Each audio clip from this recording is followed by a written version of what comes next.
My books are about a little boy. He's 8 years old and his name is John Smith. And he has the most common name in the world. And when his mum says to him, "You're one in a million," he thinks she means, yes, I'm one in a million John Smiths. But what she really means is, you're one in a million to me. So it's about a little boy who doesn't realise that he's special. And it's about all of us, really, and how inside us is something amazing and wonderful, and you've just got to believe in yourself. And our little boy, John Smith, 8 years old, joins the John Smith Club, which his grandfather is a member of as well.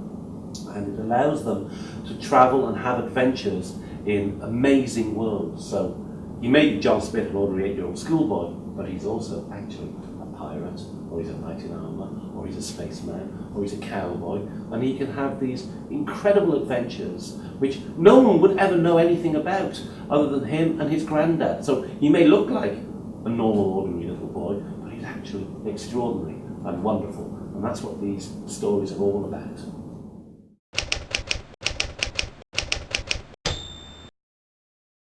So I had an idea to write a story about a little boy called John Smith, and I'll let you in on a secret. My name is John Smith.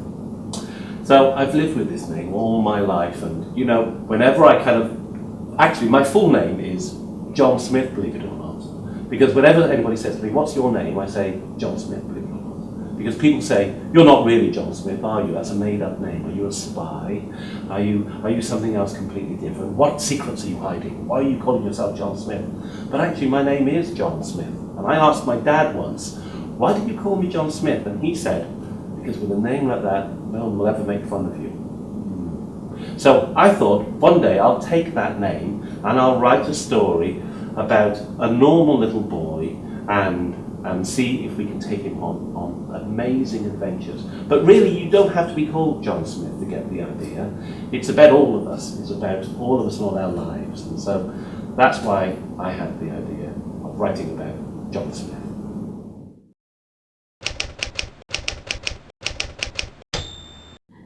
The best thing about being a children's author, I think, is you get to explore your imagination. You get to live inside a world of stories, and that's what you do all the time. And it's sort of like playing, really. It's like, you know, when you make believe and you make things up and you play, maybe in the playground, and you tell stories. That's what you do when you're a children's author. You do that for a living, and you have these wonderful adventures, and you realize that your imagination is the best passport you'll ever have, because you can go anywhere and do anything. And at the end of it all, you get to share your experiences and share your adventures with other people, and hopefully they listen to your stories. And I think that's the best thing about being a children's author, is playing in your own mind all the time.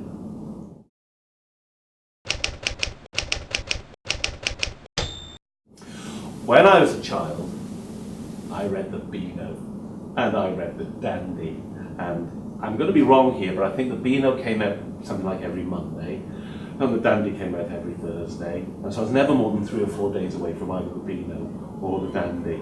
And I used to read about the adventures of Dennis the Menace, and Nasher, and the Bass Street Kids, and Roger the Dodger, and Beryl the Peril. And I'll let you in on a secret. When I was a lot older, I got very lucky because I got to write Dennis the Menace for television, and so that was sort of a dream come true for me. But I just loved seeing those characters, and they always had great wacky adventures. And the best thing about it was that it was reading, but in a sense it didn't feel like it, because you were looking at these stories move around you all the time, and you were captivated by these brilliant, funny characters, and they were always naughty. And they always had little tricks and scams up their sleeve, and I loved that, because that's what being a naughty boy was all about for me. So I read the Beano, and I read the Dendy, and I read them every week for years and years and years.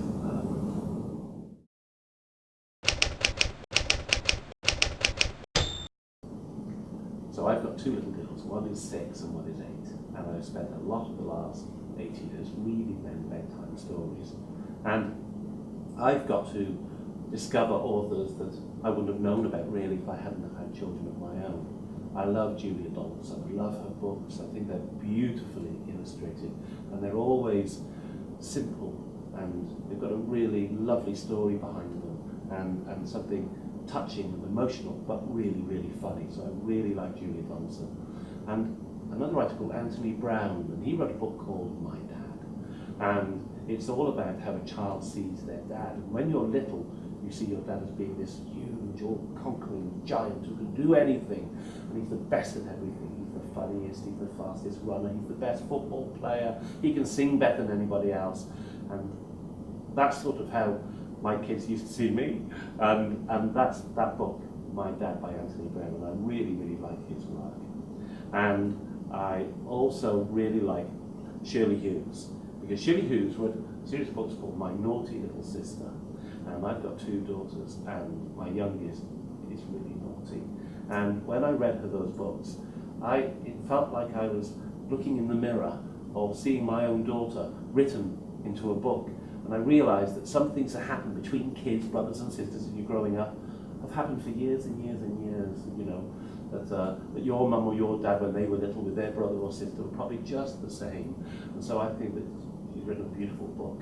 And I like Oliver Jeffers as well, because he writes really beautiful, beautiful stories in his picture books. And they're so simple, but they sort of have something else to them, a magical property about them. And I think that they're beautiful.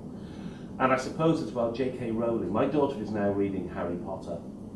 And I really admire J.K. Rowling, because I think she's made everyone realize that reading books is a great, great thing to do. It's just fantastic. And she's inspired millions of people to read, not just her own books, I think, and talk about her books, but go on and read other books as well. And so I think there's an entire generation that owe her a great debt, and they're fantastic stories, and they're really thrilling and exciting. So J.K. Rowling too.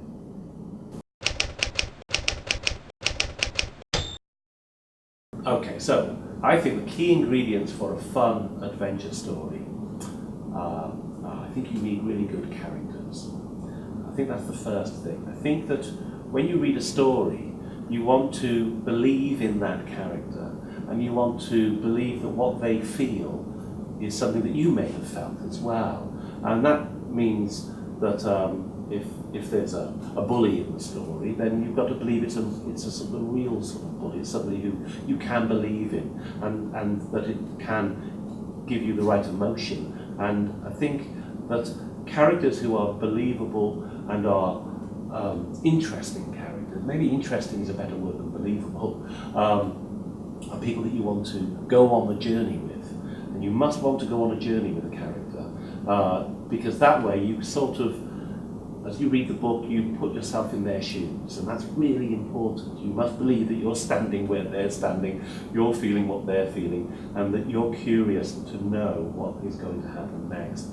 And I think that's really important. And I think that makes a book funny, if you want to make it a funny book, or thrilling, if you want to make it an adventurous book. I think all things start from having really great characters that you really understand, you really identify with, you can really see, and you really want to go on the journey with them. So I think it's all about the characters.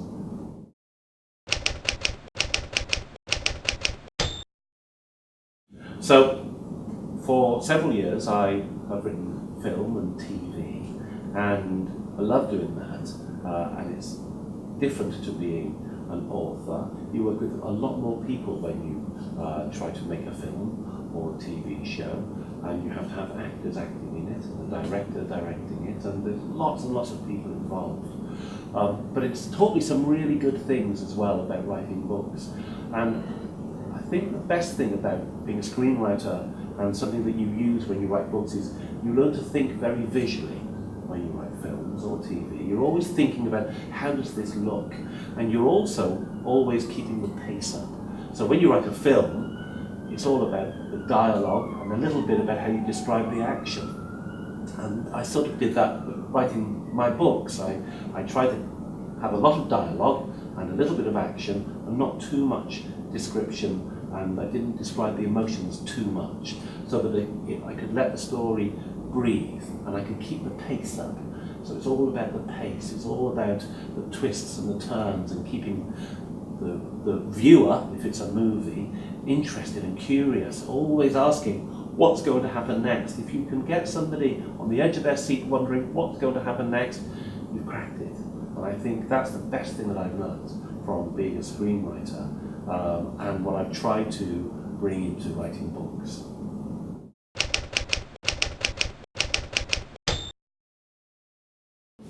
Well, what do I like to do in my spare time? I have an 8-year-old daughter and a 6-year-old daughter, so my spare time is really about us going out and playing together as a family with my wife. So we go swimming a lot, and my daughters love the swimming pool because it's got a wave machine, and so they bob up and down in the wave machine, and they like to jump on top of me a lot, and for some reason they like to kind of wrestle with me for an hour in a swimming pool, which is very tiring, but it's always great fun. And we like to go on our bicycles as well, and we cycle over our common, and we stop and we have an ice cream, see the ice cream van, we have an ice cream, or we go and have a hot chocolate if it's a cold day. So we do a lot of cycling together as a family, and we go to the cinema. So we're always going to see films together, and we're always talking about the films afterwards over a meal. And those are the sorts of things that I do in my spare time. I spend a lot of time playing with my kids.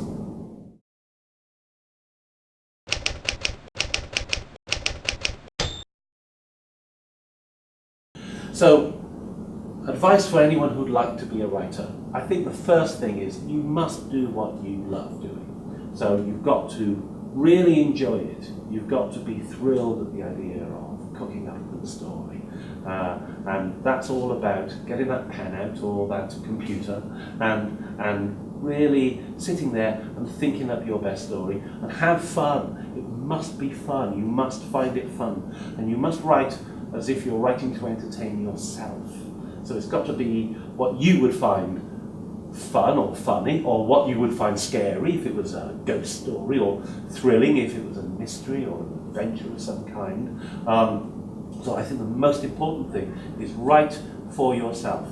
I don't think you need to write what you know, and what I mean by that is that if you're 10 years old and watching me now, you don't necessarily have to write about your life as a 10-year-old, but you can if you want to, but you can write about whatever your imagination is inspired by, and wherever you want to go. And the other thing I would say is write a story and give it an ending, finish it. Even if the ending is not very good at first, give it an ending, because that way you can move on and write another story, and move on and write another, and share it and read it out loud and see what other people think of it. But more important than anything, never lose sight of the fun. It must be fun for you. If it's not fun for you, it won't be fun for anyone else. So that's my advice. Enjoy it.